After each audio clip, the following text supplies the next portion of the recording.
O Bom Dia MS fala agora de direito e das interpretações da justiça. E um caso chamou a atenção aqui no estado nos últimos dias e o Bom Dia MS foi atrás dessa história para entendê-la melhor. A viúva de um construtor assassinado a tiros em Coxim, no norte do estado, ganhou na justiça o direito de receber uma pensão no valor de um salário mínimo por mês do homem acusado de ser o autor do crime. A decisão é rara no meio jurídico, mas todas as vítimas de crimes que sofram danos materiais ou prejuízos podem recorrer à justiça para pedir indenização. O construtor Carlos Alberto Feliciano de Oliveira, de 47 anos, que aparece na foto junto com a mulher, Edileuza Aurora Pereira, foi assassinado a tiros em dezembro do ano passado. O motivo, segundo a advogada da família da vítima, teria sido uma discussão por causa de uma dívida. O caso era para ser mais um nas estatísticas policiais. Não fosse por um detalhe. A família de Carlos conseguiu na justiça o direito de receber uma pensão do homem acusado de ser o autor do crime, o joalheiro Manuel Teodoro, de 55 anos. A companheira do construtor assassinado entrou com ação para a reparação de danos materiais em agosto deste ano. E no primeiro momento, o pedido de pensão foi negado pela juíza da comarca de Coxim. A advogada dela recorreu da decisão aqui no Tribunal de Justiça e obteve uma vitória. Os desembargadores entenderam que o marido era quem sustentava a casa e com a morte dele houve perdas na renda da família, o que poderia comprometer a subsistência de Edileuza. Ela trabalhava numa empresa, no mercadinho como repositora, só que era um salário ínfimo, né? Um salário bem menor do que o do marido. Por conta do homicídio, ela se desestabilizou emocionalmente, compreensivelmente, né? E ela passou a não conseguir mais trabalhar. O advogado do acusado de ter praticado o crime diz que vai recorrer da sentença. Segundo ele, a decisão é inconstitucional, porque aplica uma punição com base no processo criminal que sequer foi julgado. O advogado alega ainda que o cliente dele agiu em legítima defesa e, se for absolvido por esse motivo, não cabe indenização. Como é que ele pode ser condenado a pagar qualquer pensão ou qualquer indenização se não se provou a culpa dele? E ele tem todas as condições de provar que ele agiu em legítima defesa. Qualquer pessoa vítima de um crime que provoque danos morais ou prejuízos materiais pode recorrer à justiça para pedir indenização. A ação civil também pode ser movida pela família, os herdeiros. Para este defensor público, com 12 anos de carreira, apesar de ser um direito previsto em lei, muitas pessoas desconhecem a possibilidade de reparação de danos.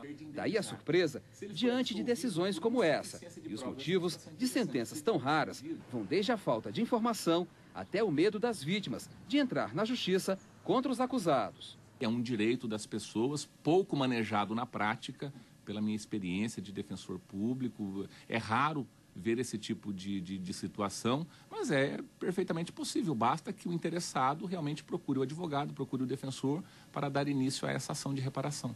A Previdência Social também está entrando na justiça para reaver pensões por acidentes de trânsito e cobrar indenizações dos motoristas e motociclistas que tenham provocado colisões. De acordo com o INSS, eles terão de arcar com os prejuízos causados às vítimas, que muitas vezes precisam se afastar do trabalho para fazer tratamento.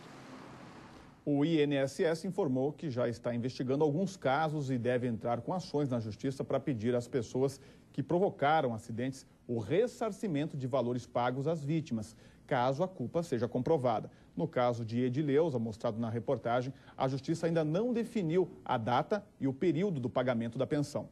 Bem, esse não é o único exemplo de uma decisão da justiça que vai de acordo com um direito do cidadão que muitas vezes ele não conhece ou não consegue alcançar.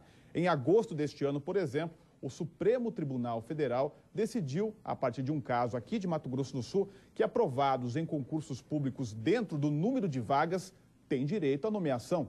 Em setembro, aqui no estado, um homem que apanharia da mulher foi beneficiado pela Lei Maria da Penha.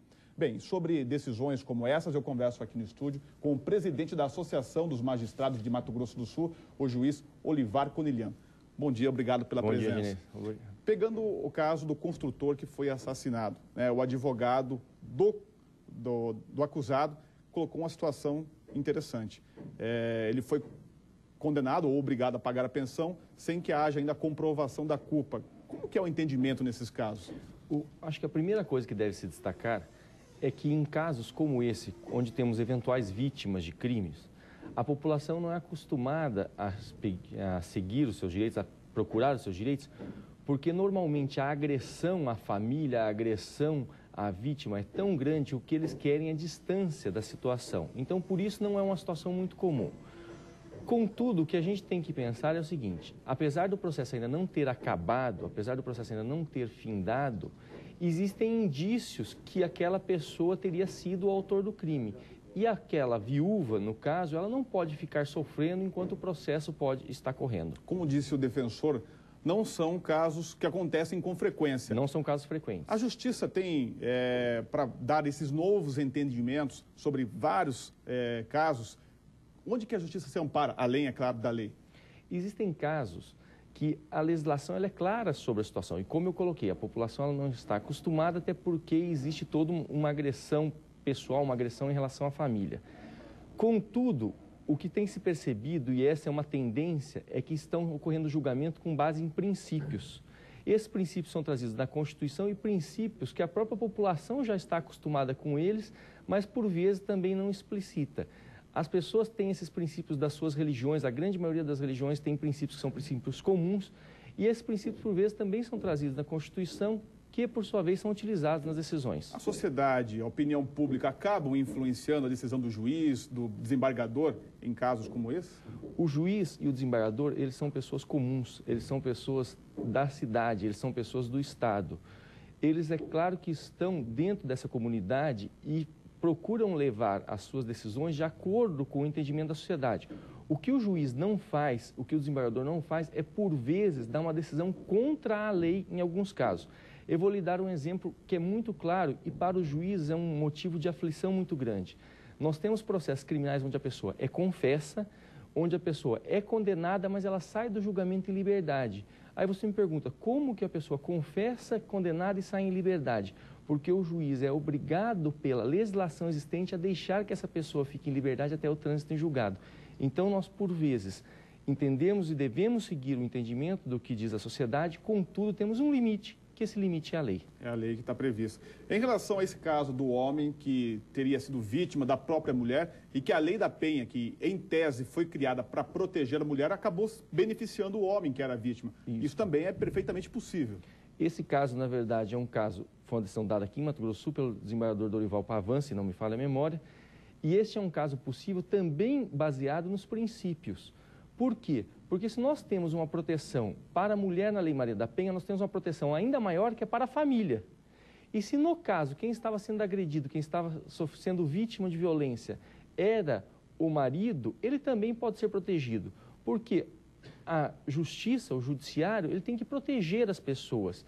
Ou nós podemos pensar, não, se nós não protegêssemos, o que aconteceria? Provavelmente esse marido iria revidar a agressão. E é isso que a gente não quer. E parte também do princípio da isonomia? Claro, parte do princípio... A lei vale para todos? Vale... Justamente. É claro, você tem que pensar, no que diz respeito à Lei da Maria da Penha, vai existir uma discussão muito grande no que diz respeito à sociedade. Mas nós temos que pensar, o que deve ser protegido é a população como um todo. Ok. Obrigado pelas informações. Eu conversei com o presidente da Associação dos Magistrados de Mato Grosso do Sul, o desembargador Olivar Conelian. Juiz Olivar Conelian. Juiz Olivar Conelian, corrigindo. Obrigado, doutor, pela presença. Eu que agradeço a atenção.